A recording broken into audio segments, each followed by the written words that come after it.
sampai ayat 34. Yang sudah dapat katakan amin.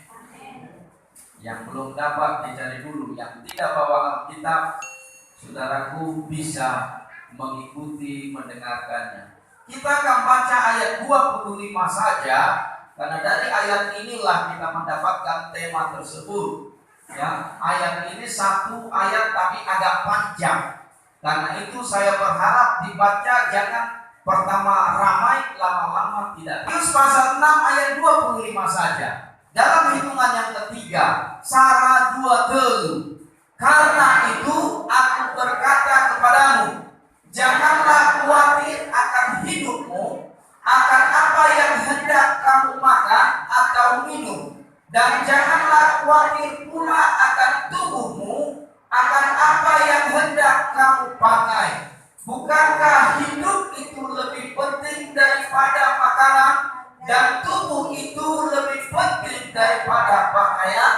Nah, begitu saudara, bacanya harus begitu. Karena itu aku berkata kepadamu, janganlah khawatir akan hidupmu. Jadi tema firman Tuhan hari ini bicara jangan khawatir. Amin saudara. Sama-sama katakan, saya tidak khawatir. Saya tidak khawatir. Kalau disentuh begini kan katanya tidak boleh kontak fisik. Jadi mensugesti diri sendiri saja. Sekali lagi saudara, katakan satu sama saya tidak khawatir. Saya tidak khawatir. Amin. Amin. Sepele loh saudara. Saya sering, bahkan kemarin menjadi titik terendah saya. Ketika ibu rohani kita, ibu saya saudara, sakit. Dokter berkata, Bapak Ibu Saudara harus segera dioperasi. Sakitnya sebelah kanan, karena saya sedikit banyaknya tahu tentang kesehatan. Lalu saudaraku, dalam bayangan saya, ini pasti penyakit ini. Tidak bisa tidur satu malam. Begitu kami berobat saudaraku ke polis pribadi lah, dokter pribadi saudara, dan dokter nyatakan ada 2 hal. Dia berkata kalau tidak saluran kemih, maka ini usus buntu. Tapi begitu saya tanya, saya bilang, mana sakit, coba dipegang. Begitu dipegang, dalam pikiran saya waktu itu, saudara, sudah ini pasti usus buntu. Tidak tidur satu malam sudah. Setiap mengerang saya bangun, setiap mengerang saya bangun, setiap muntah saya bangun. Saya pikir, wah, sudah kategori muntah. Kalau sudah kategori muntah, berarti ini sudah dahsyat luar biasa. Satu malam tidak tidur. Saya kadang malu dengan diri sendiri. Ketika saya berkhotbah, saya sampaikan firman Tuhan, jangan khawatir, jangan takut, percaya saja kepada Tuhan.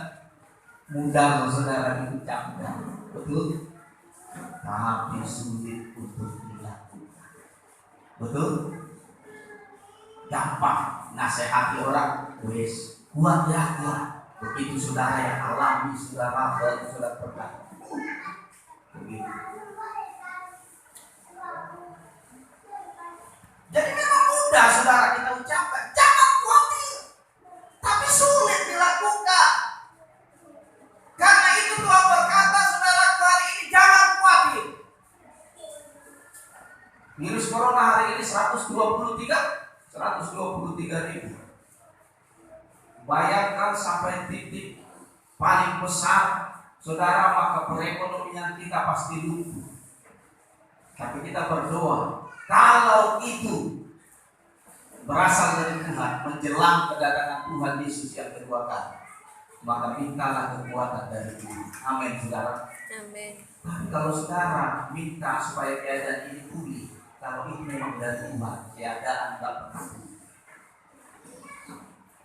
Jadi saya selalu berdoa kepada Tuhan, saya minta petunjuk Tuhan. Tuhan, kalau memang ini Tuhan izinkan terjadi, beri kekuatan buat orang-orang Kristen. Sekarang banyak saudaraku orang yang meramal-ramal tentang kedatangan Tuhan. Kalau saya mengatakan saudaraku kedatangan Tuhan itu penting, amin saudara. Tapi yang terpenting adalah kesiapanmu menyambut kedatangan Tuhan. Mau kapan Tuhan datang, kalau kau siap, maka kita akan diangkat bersama-sama dengan Dia. Jadi bagi kita bukan penting harinya, tapi bagi kita adalah mempersiapkan diri. Satu saat Dia datang, kita berkata, Tuhan, aku siap. Karena itu Dia berkata hari ini, jangan khawatir. Ada dua dalam Alkitab yang dikatakan tentang kekhawatiran. Yang pertama, jangan kamu khawatir tentang hidupmu. Itu yang pertama. Yang kedua, dia katakan jangan kamu khawatir tentang tubuhmu. Jadi sebenarnya ada dua, saudara, yang perlu kita antisipasi. Pak, kalau kayak gitu khawatir boleh enggak?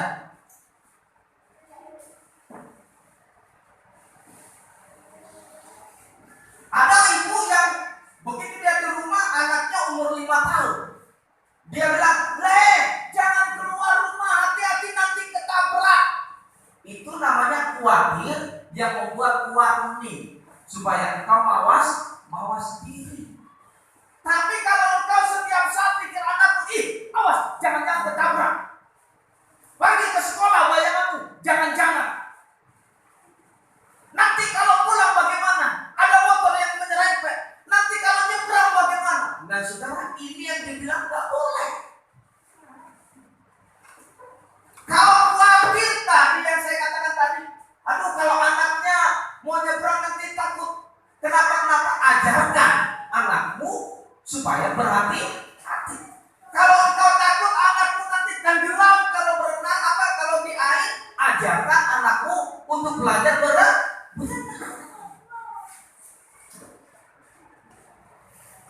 Tapi kalau setiap saat engkau khawatir, ini yang Tuhan tidak mau, saudara. Ini Tuhan tidak mau.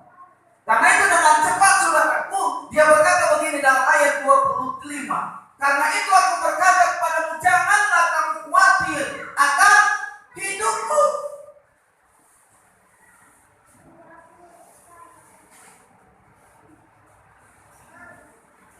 Saya pernah sampaikan khotbah sudah agak lama itu, Mazmur 23. Saudara, kadang-kadang kita coba buka dulu sekarang Mazmur 23. Kalau kita sadar di tempat ini tentang penggembalaan Tuhan bagi kita, kenapa kita harus khawatir terhadap hidup kita? Mazmur 23. Loh, kita melek dulu sedikit. Saya selalu mereviewnya supaya kita sadar.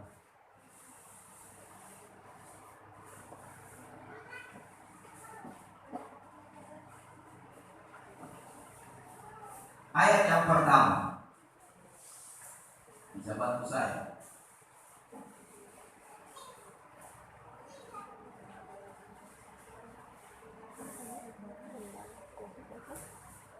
Takkan kekurangan aku. Baca.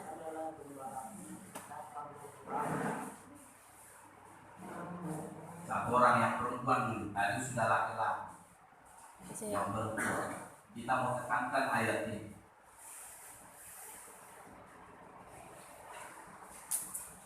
Ada?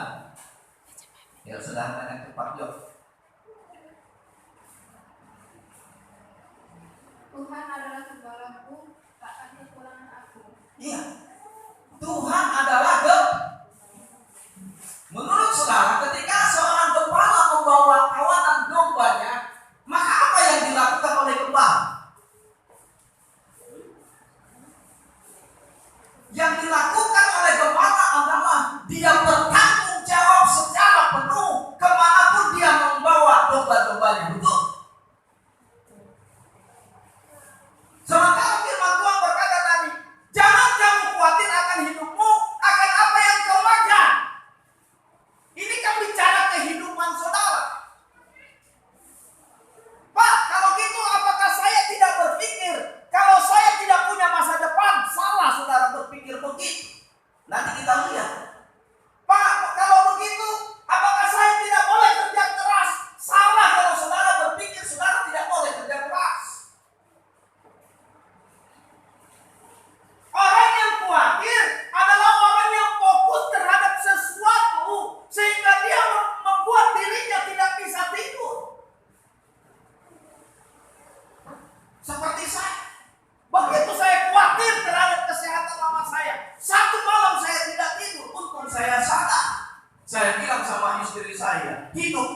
di tangan Tuhan. Saya ingat satu ayat firman Tuhan yang berkata, apakah dengan kekhawatiranmu engkau bisa menambah jalan hidupmu? Enggak bisa. Kalau waktunya sudah harus Tuhan panggil sudah. Saya lihat bapak saya 2015 sampai 2020 hari ini. Saudara tahu, dokter memvonis bapak saya 20% penyumbat, 80% sudah penyumbat paru-paru. Tapi semalam saya berangkat bawa bapak saya berobat. Saudaraku, dokter pun heran. Kemarin dari 80% menurun lagi saudaraku menjadi 49% penyumbatnya. Dan semalam dites lagi, Bu, kita tes ya Bu. Saya tanya, ini tes apa dokter? Kita mau lihat berapa persen penyumbatan di paru-paru. Saya tanya, kan bapak saya PPOK? Iya, PPOK itu artinya kerusakan permanen di sel-sel paru. Terus apa hubungannya dengan penyumbatan? Karena kerusakan itu membuat penyempitan di rongga saluran pernapasan. Saya bilang sama bapak saya, mau Pak? Kata dia, udah biasa. Sudah berapa kali waktu dokter sebelumnya. Saya tes saudaraku, saya tak tega melihatnya. Saudara disuruh hirup, tarik napas. Karena bapak saya kan pakai oksigen. Di rumah itu pakai oksigen dulu. Rumah itu udah seperti klinik saudara. Ada oksigen, ada mesin untuk taruh apa itu saudara, obat supaya agak lega paham-paham. Saudara, waktu saya nggak pegang, tapi dilakukan sudah begitu sudah dilakukan. Saudara tahu apa yang dokter bilang? Kok meningkat? Kata saya depan. Apa yang meningkat dokter? Saya bilang penyempitannya sudah berturun 60%. Penyempitannya turun 60%. Berarti sudah mulai waktu baru-baru. Di situ saya syukur pada Tuhan. Kalau sudah waktunya Tuhan panggil, apa saudara takut? Kalau hari ini saudara Tuhan izinkan tidak kerja, kalau hari ini saudara izinkan saudaraku, engkau mungkin susah. Ngapa harus khawatir? Pak, kalau enggak saya pikir tentang hidup saya, bagaimana anak saya mana? Nah, nanti kita belajar tentang itu, sudah. Tapi yang pertama yang Tuhan ingin kita singkirkan dalam pikiran kita adalah jangan kamu khawatir tentang hidupmu. Kenapa? Karena Yesus Tuhanmu sudah menjadi gembala bagi saudara. Kalau dia gembala kita, apakah dia tidak bertanggung jawab buat kita? Bertanggung jawab, amin saudara. Amin. Bertanggung jawab kita. Kenapa kita dibilang domba saudara? Bukan sapi. Kenapa kita bukan dibilang kambing saudara? Tahu saudara kenapa? Karena domba yang pertama dia tidak punya kandung. Waktu dia tidur, dia tidak akan pernah mengandung gembala. Itu yang pertama. Yang kedua, domba itu dia kenal suara dan dia tahu bulan siapa itu domba. Dan yang ketiga, domba saudaraku, dia kalau jatuh maka dia tidak bisa meminta pertolongan selain kepada gembala.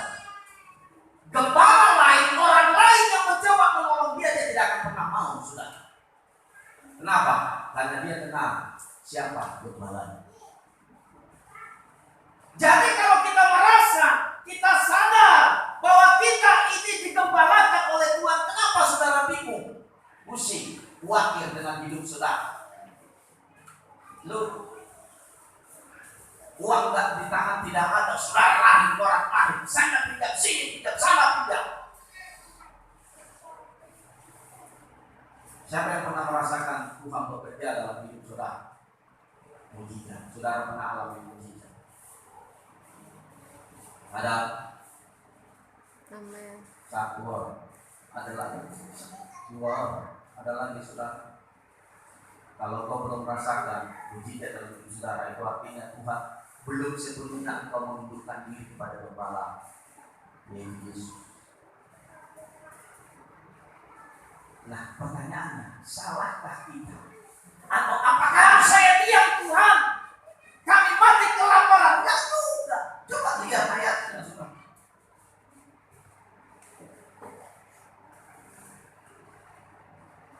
Kita cepat-cepat saja saudara ya. Karena saya lihat kan ada orang-orang banyak kalau pas lama khotbahnya sampai 1,5 jam nanti sudah baru pertama sekali aku ke tempat ini khotbahnya 2 jam setengah, lebih banyak khotbahnya daripada budaya. Udah besok-besok aku tak datang lagi.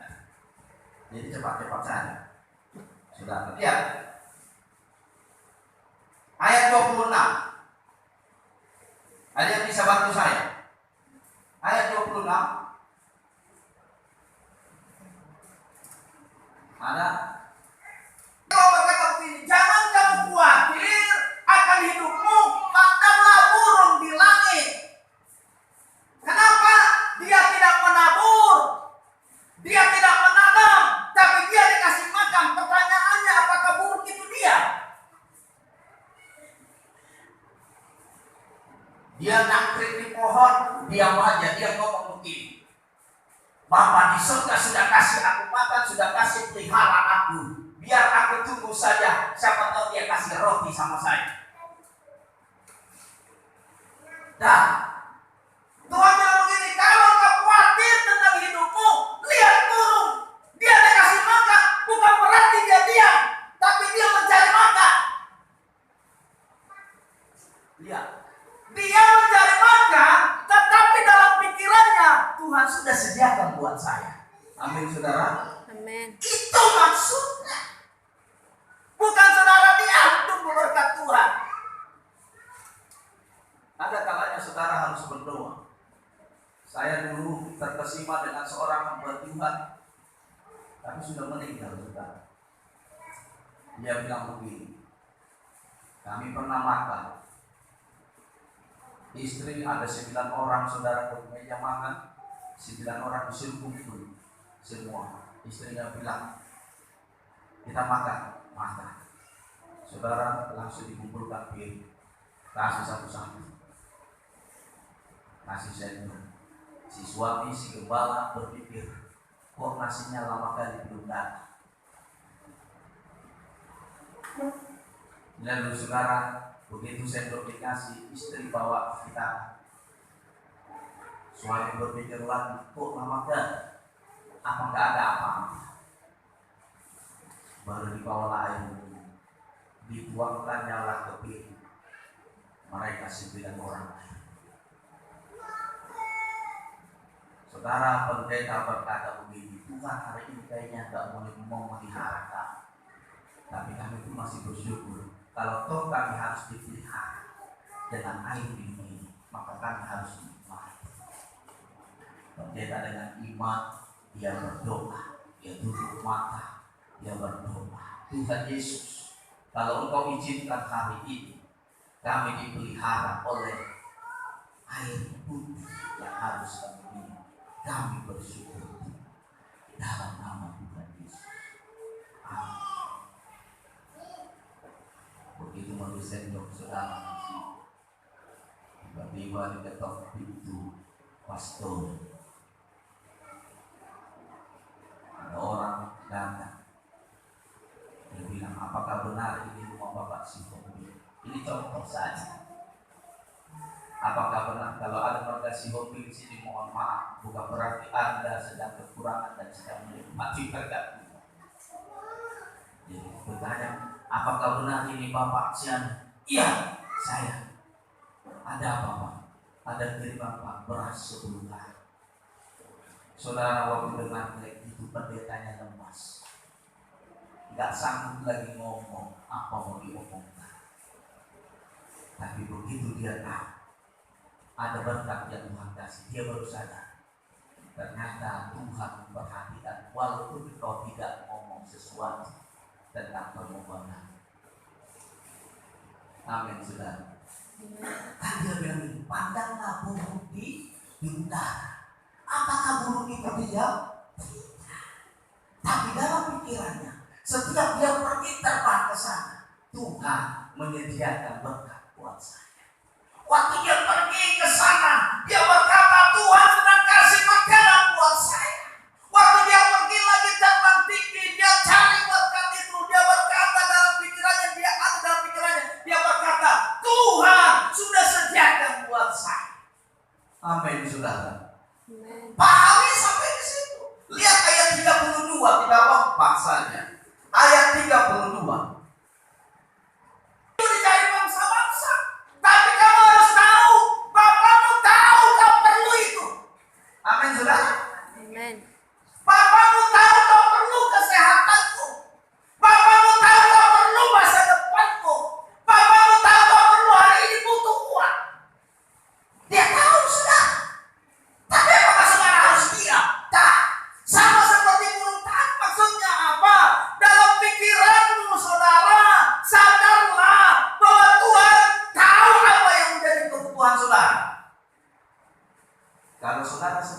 sudah nggak kuat ya. Mau katanya udah nggak ada kolektif, maaf nih sudah. Mau katanya sudah tidak ada kolektif. Saudara masih dengan sukacita dan damai sejahtera datang beribadah. Satu ketika sudah seorang hamba Tuhan, dia tidak punya lagi. Ini bisa nyata di luar negeri. Satu ketika saudaraku dia berdoa kepada Tuhan. Dia bilang, Tuhan, kirimlah sama seperti Elia engkau pelihara dengan burung gagak. Maka kirimlah kepadaku untuk membuat kami hari ini menikmati mereka. Tapi satu ketika saudaraku dia heran, Tuhan suruh dia ke mall. Dia disuruh ke mall. Tuhan ngapain aku ke mall? Ambil apa yang kau mau. Dia bilang, ini gila nih Tuhan ini. Sesen pun tidak ada di dalam mesin ATM. Di dompet pun tidak ada uang. Tapi Tuhan suruh, karena dia mampu sudah. Dia pergi ke mall tersebut dan dia ambil kebutuhannya pada hari ini. Dia ambil. Sekarang dia lihat kebetulan ada antrian panjang, ada antrian saudara panjang sekali dia lihat. Dan kebetulan hanya satu nomor antrian ke-8. Jadi kurang lebih kira-kira begitu. Apa kasir nomor 8 dia masuk ke situ yang pertama. Saudara, dia mulai bingung. Tuhan sudah suruh saya ambil apa yang menjadi kebutuhan. Maka aku tahan, ya ambil dari Tuhan. Yang masuk kasir nomor 8. Begitu sampai kasir nomor 8, saudara, itu dihitung sama apanya saudara, sama kasirnya. Dihitung.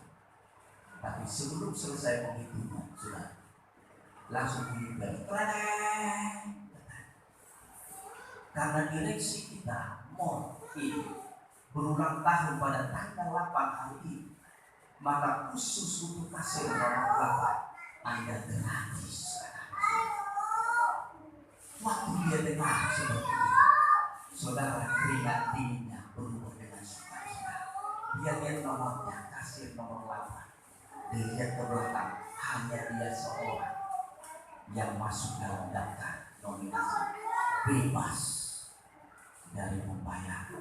Saudara, kadang-kadang cara Tuhan memelihara saudara itu unik, tidak masuk akal dan tidak logika. Tapi kalau kau sadar mengerti pemeliharaan Tuhan atas hidup, maka kau tidak akan pernah khawatir. Amin, saudara. Amin. Amin. Amin. Yang kedua, kita lihat tadi khawatir akan tubuh. Yang kedua, saudara.